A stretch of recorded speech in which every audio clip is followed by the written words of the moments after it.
Welcome back. Welcome back. It's been over a year since Cuba's longtime leader, Fidel Castro, announced that he required surgery and handed the temporary presidency over to his brother, Raul. Now, the rumours are flying that the world's last surviving Cold War leader may be dead, is dead. So has old age done what the dear old CIA never could and ended Fidel's tenure? And does it make any difference anyway? Well, joining me right now from Washington is Peter Kornblue, the director of the National Security Archive of the Cuba Documentation Project. Peter, welcome. It's a pleasure to be on your show.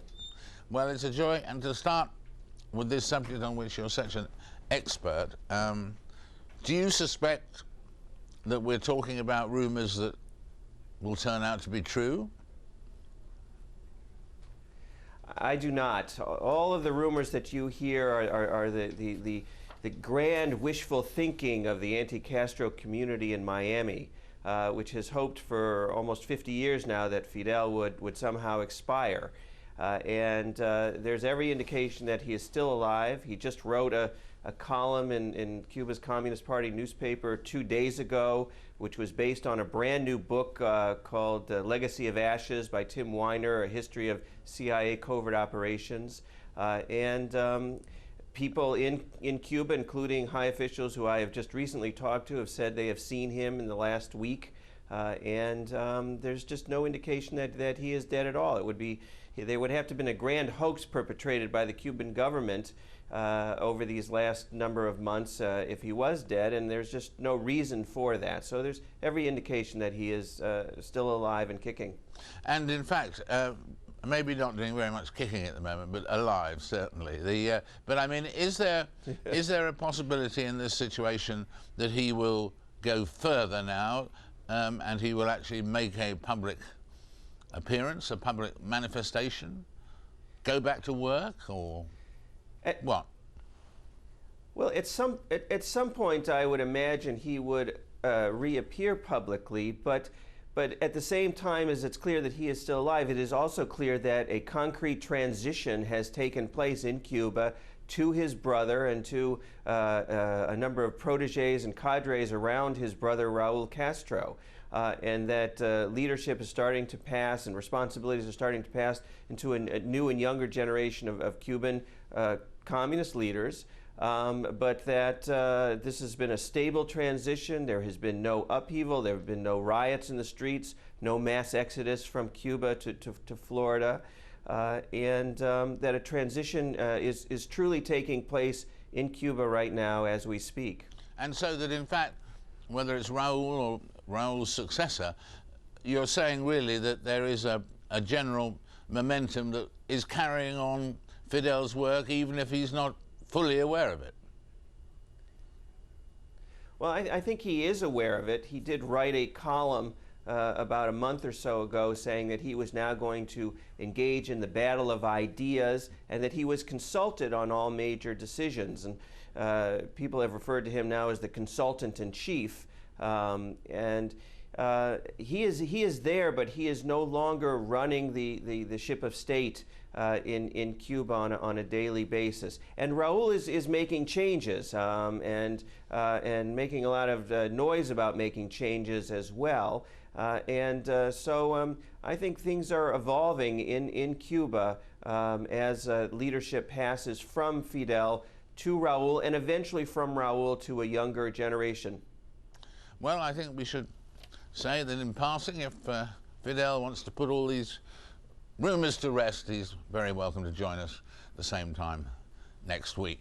But in terms of the future, do you think whether it's Castro when he becomes, Raul becomes boss, and then when we move on, as you say, to a younger man, how long will it take relations to improve between the cigar industry in Cuba and the United States?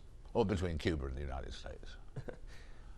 Well, there's certainly a lot of businesses, the hotel business, the tourism business, the cigar business, the rum business, that would like to see relations improve with Cuba. Many of us in the United States would like to have the joys that you Brits have of buying Cuban cigars and buying Cuban rum. But you know, we'll have to wait and see who becomes the next president of the United States, and we'll have to wait and see if that president is willing to listen to what Raul has been saying. He has said repeatedly over this past year that he is willing to engage in whatever kind of talks with the United States based on mutual respect. So far, the Bush administration has ignored these gestures, but hopefully the next president will take them seriously. We'll have to see what happens about that. Thank you, Peter, very much. We'll talk again as this story unfolds. The tragedy of that story, by the way, incidentally, Peter, is that now we can get Cuban cigars in Britain, but now we can't smoke them. So it's really very difficult. Thanks, Peter, very much indeed. Thank you. And now from Cuba to Russia, where Andrea Lugovoi, a man on suspicion of murder in Britain, announced plans to stand for Russia's parliament this week. The former KGB agent is accused, of course, of the grotesque poisoning of Alexander Litvinenko.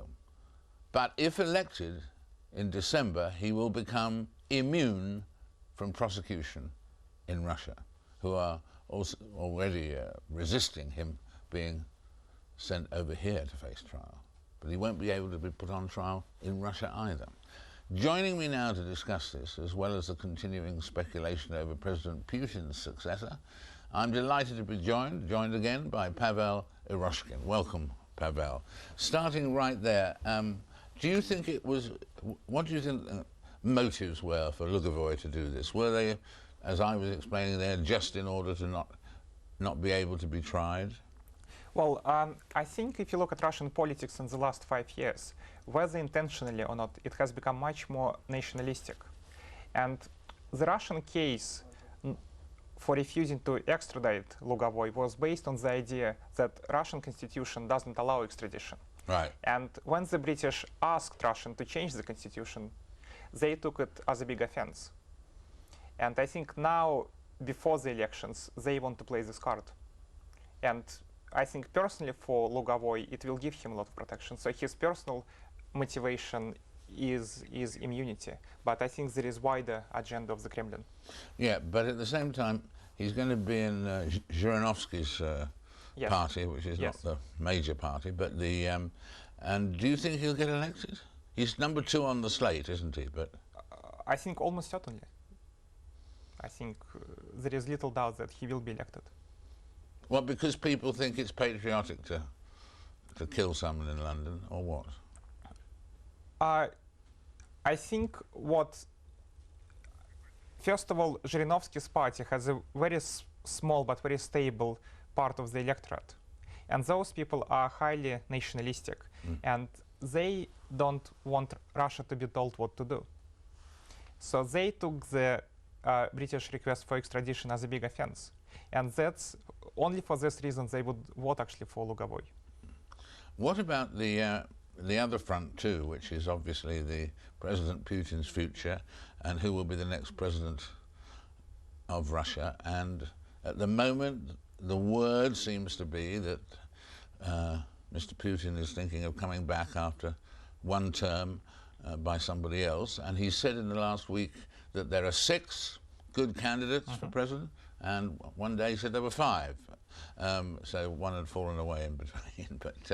But are there 5 or 6 credible candidates, or will the person who wins be the person picked and recommended by Putin? Finish.